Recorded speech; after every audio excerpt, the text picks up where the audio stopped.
আসসালামু আলাইকুম। Hello everyone, Shiuli's family থেকে আপনাদের শিউলি আপু আবারও চলে এসেছি। সবাই তো ছোটোবেলার কথা ভুলেই গেছেন, তাই না? এখন সবাই বড় হয়ে গেছি, আমরা বড় হয়ে গেছি। তো যারা ছোটোবেলার কথা ভুলে গেছেন, ঠিক তাদের ছোটোবেলার কথা স্মরণ করিয়ে দেওয়ার জন্যই আজকের এই ভিডিওটা।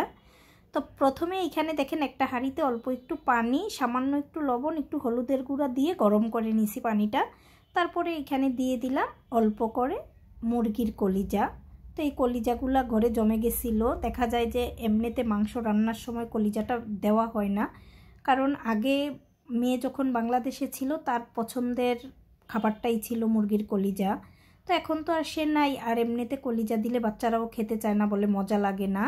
আর বাসায় তো এখন ময় মিমি নাই, ওদেরকে তো বাসা থেকে বের করে দিছি। যাই হোক, তো কিছু কলিজা জমে গেছিলো। তারপরে এই কলিজাগুলোকে ছোট ছোট করে কেটে আমি এই যে গরম পানিতে সামান্য একটু দিয়ে নেড়েচেড়ে আবার ছেঁকে ফেলছি। তো এটাকে কিন্তু একদম পরিষ্কার করে ধুয়ে নিলাম। তারপরে একটা কড়াইয়ের ভিতরে অল্প পরিমাণে তেল দিয়ে দিলাম। তো কড়াইটা গরম হয়ে যাক, তারপরে দেখাচ্ছি আরও কি কি অ্যাড করব।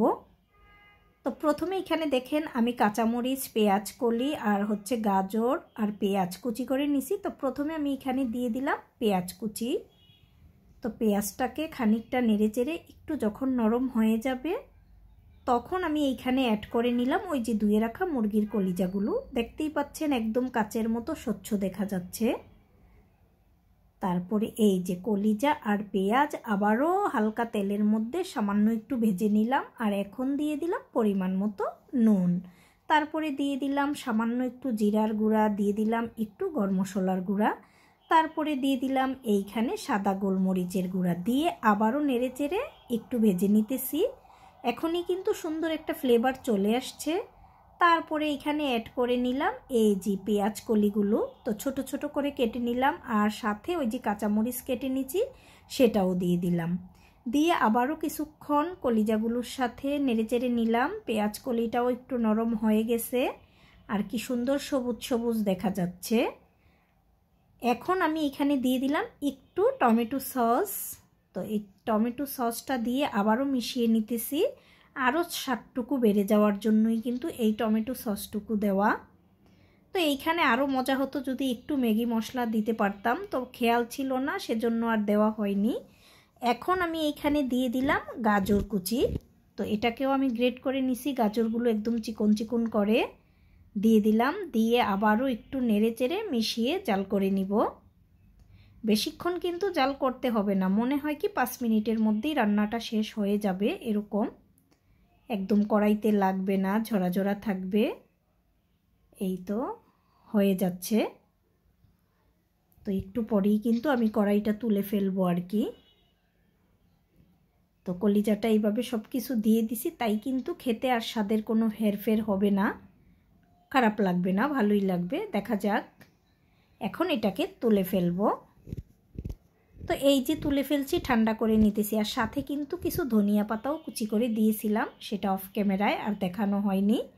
তো এখন একটু ঠান্ডা হয়ে যাক, সেই পাশে আমি একটু এখানে শীট রেডি করব।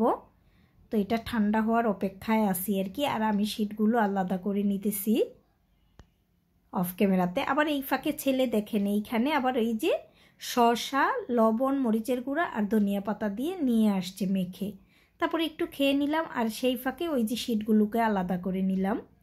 তো এখন এই যে পুরটা রান্না করেছিলাম সেখান থেকে একটুখানি দিয়ে তারপরে এটাকে আমি একটু রোল আকারে বানিয়ে নিব আর কি।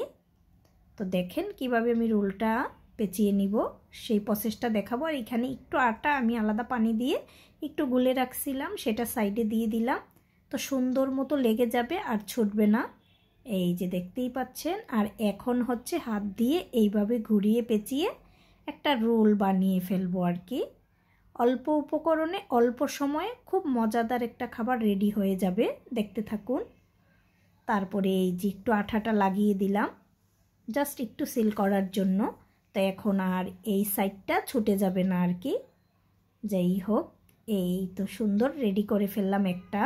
তো এইভাবে এক এক করে কিন্তু আমি সবগুলো রেডি করে ফেলবো। কিছু আমি ফ্রোজেন করব, রেখে দিব আর কি। তারপরে এই যে বানাচ্ছি। তো এটা বানাতে ভালোই লাগে, কার কাছে কেমন লাগে জানি না, আমার কাছে রোল বানাতে ভালোই লাগে, অল্প সময় রেডি করে ফেলা যায়। তারপরে এই যে আরেকটা শিট নিয়ে নিলাম, নিয়ে আবারও একটু পুর দিয়ে দিলাম। আর এই রোলটা কিন্তু আপনারা এইভাবে মিষ্টি করেও বানিয়ে খেতে পারবেন, ঝাল করে বানিয়েও খেতে পারবেন, যার যা দিয়ে ইচ্ছা হয় পুরটা রেডি করে কিন্তু এরকম রোল বানিয়ে রাখতে পারবেন ফ্রোজেন করে। হঠাৎ করে মেহমান আসলে দেখা যায় যে আপনি একটু গরম করে দিলেন, খাওয়া হয়ে যাবে। বা নিজের ইচ্ছে করলো, ভালো লাগলো না অন্য কিছু খেতে, একটা রোল গরম করে খেয়ে নিতে পারবেন। তো যাই হোক, এই যে দেখেন আবারও একটু সিল করে নিব আমি, এই যে গুলাটাটা দিয়ে নিতেছি। আর এটা তো আর কাঁচা থাকবে না, যখন ভাজা হয়ে যাবে তখন কিন্তু হয়ে যাবে। তারপরে এই যে দেখেন আমি আরেকটা বানিয়ে ফেললাম। তো এইভাবেই কিন্তু আমি সবগুলো রেডি করে ফেলবো, দেখতে থাকুন। এই তো আমি সবগুলো রোল বানিয়ে ফেললাম, আর এখন ভাজার পালা। তো আগে থেকেই চুলায় কড়াই বসানো আছে তেল দিয়ে, এখন ভাজবো। তো এইখানে অন্য কিছু ভাজা হয়েছিল, সেজন্য তেলটা একটু লাল দেখা যাচ্ছে, সমস্যা নাই। এক পিস মুরগি ভেজে দিছিলাম ছেলেকে। তারপরে এই যে দিয়ে দিলাম রোলগুলো। আর ওই মুরগিতে যে ডিম ছিল সেই বিদায় এখানে একটু ফেনা উঠতেছে আর কি, মুরগিটা ডিম দিয়ে মাখানো ছিল তাই। সমস্যা নাই, একটু গরম হলেই কিন্তু আবার সেই ফেনাটা চলে যাবে। তো এখন আস্তে আস্তে চুলার আঁচটা কমিয়ে দিয়ে অল্প আছে, একেবারেই লাল মুচমুচে করব না, সামান্য একটু বাদামি কালার হলেই কিন্তু তারপরে তুলে ফেলবো আর কি। তো এখন ফেনায় কিন্তু একদম কড়াই ভরে গেছে দেখা যাচ্ছে, এই ফেনাটা চলে যাবে এক্ষুনি। এই যে দেখতে পাচ্ছেন তেলটা যখন ভালো হয়ে গরম হয়ে গেছে, ফেনাটা কিন্তু চলে গেছে। আর এই যে বললাম না সামান্য একটু বাদামি কালার হলেই তুলে ফেলবো, তারপরে এই যে তুলে ফেললাম। তার যেই কয়টা আছে সেই কয়টাও সামান্য একটু দিয়েই তুলে ফেলবো, তুলে রেখে দিব। আর যখন আবার খেতে ইচ্ছে করবে তখন এইভাবে ওভেনে গরম করেই খাওয়া যাবে। তো এই তো দেখেন তৈরি করে ফেললাম মুরগির কলিজা দিয়ে, খুব অসাধারণ একটা রোল রেসিপি। তো এটাকে খেতে যে আরও কতটা মজা লাগবে, যারা খাবেন শুধু তারা বুঝতে পারবেন। তো সেইখানে হচ্ছে আমি একটা বাটিতে আলাদা সস নিয়ে নিতেছি, তারপরে ছেলে খেতে বসবে, আর বাকিগুলো তুলে রাখবো, সবগুলো তো আর খাওয়া হবে না বা খাবো না আর কি। যাই হোক, একটু পেঁয়াজ কলি দিয়ে আমি সাজিয়ে নিলাম। আর ওই যে বললাম কেকে ছোট্টবেলার কথা ভুলে গেছেন, এই পেঁয়াজ কলিটা কেটে যখন পানিতে দিয়েছি আর ছোটবেলার কথা মনে পড়ে গেছে।